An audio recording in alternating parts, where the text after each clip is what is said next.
In this video, we will build upon what we looked at in the previous video. We're still on the topic of surds, and our first question says evaluate 2 root 28 minus 3 root 50 plus root 72. Remember that in the previous video, I taught you that you had to break each of the numbers into their multiple pairs. So here we go. For 28, we'll have 1 times 28, 2 times 14, 4 times 7. For 50, it will be 1 times 50, 2 times 25, 5 times 10. And for 72, it will be 1 times 72, 2 times 36, 3 times 24, and so on.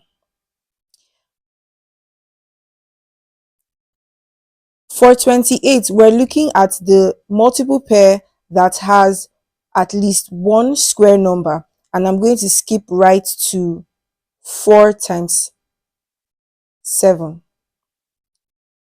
For 50, we have 25 on the second line, so 2 multiplied by 25 would work. And for 72, we'll have 2 multiplied by 36, where 36 is a square number.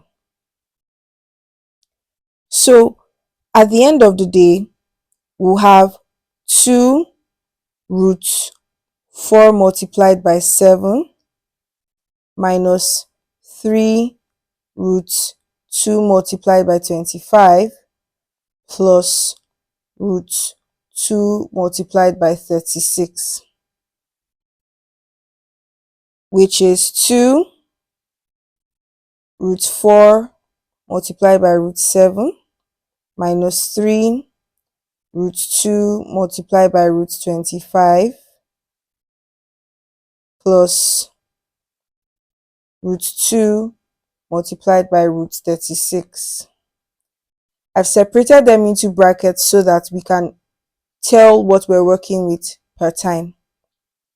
Now, root 4 is 2, so we have 2 multiplied by 2 root 7 minus 3 multiplied by root 2 would remain, but square root of 25 is 5, so we'll have 5 root 2 plus, again, root 2 will remain, but square root of 36 is 6, so we'll have 6 root 2.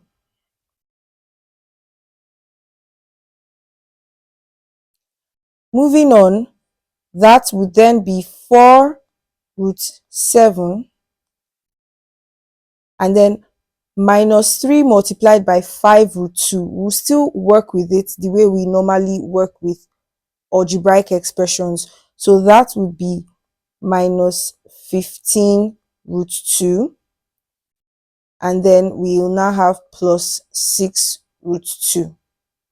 And when we break everything down, we then have 4 root 7 minus 15 root 2 plus 6 root 2.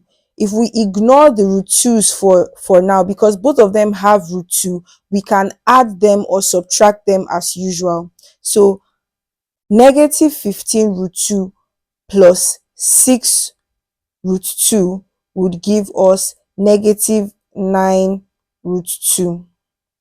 And at this point, we can't go any further because the first element has root 7 and the second one has root 2, so we cannot add them up together or subtract them as the case may be. So this is our final answer. For our second question, it says if root 3 plus root 5 all over root 5 equals x plus y root 15, find x plus y.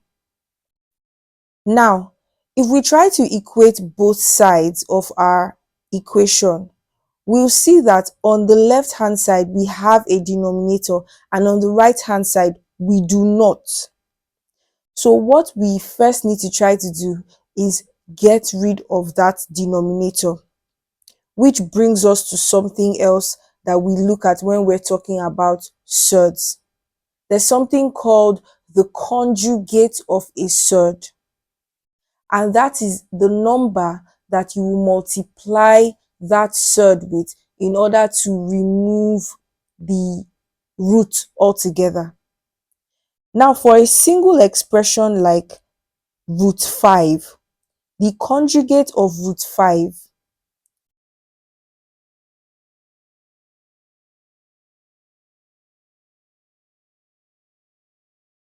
is root 5, because root 5 times root 5 equals 5. Let's see how that works. Root 5 times root 5, if we work backwards with what we've learned so far, it will then be square root of 5 times 5, right? Which is equal to the square root of 5 times 5, which is 25. And the square root of 25 is 5. So the conjugate of root 5 is root 5. The rule when dealing with surds is that when you have a surd in your denominator or as your denominator, you have to multiply both the numerator and the denominator by the conjugate of that surd. I know I just used a lot of words, so let's see how it works. We'll have root 3 plus root 5 all over root 5. And since the conjugate of root 5 is root 5, we'll do multiplied by root 5 over root 5. Now we can work it out. So that will give us root 5 multiplied by root 3 plus root 5. That's for the numerator, all over root 5 multiplied by root 5.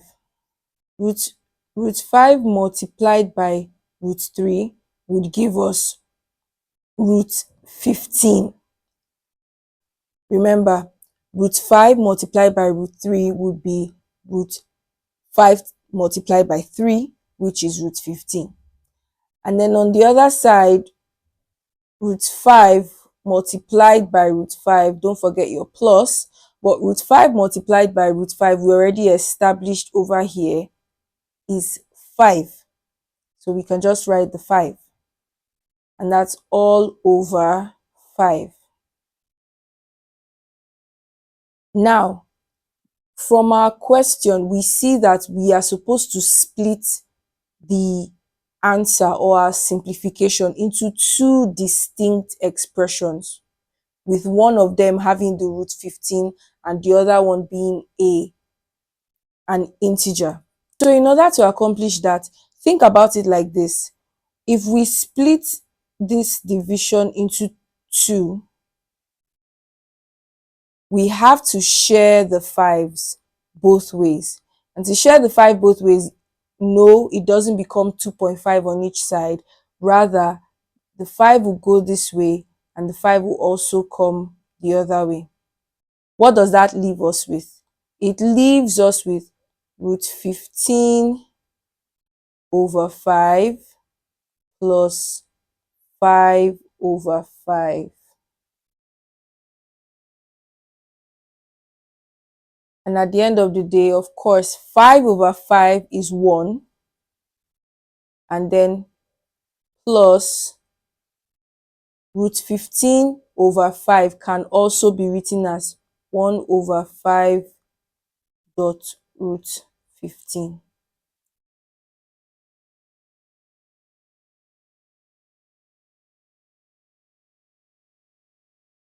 Now, if we compare that to what we had originally, which is x plus y root 15, we can see that x is 1 and y is 1 over 5.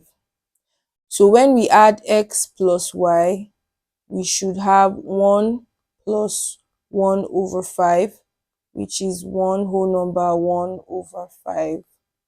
That's option C. Thank you for watching this video. I hope you enjoyed it. If you have any questions or you need direct math tutoring, feel free to email us at durotutors@gmail.com. Please like this video, share, and subscribe. I'll see you in the next video. And until then, keep Duroing.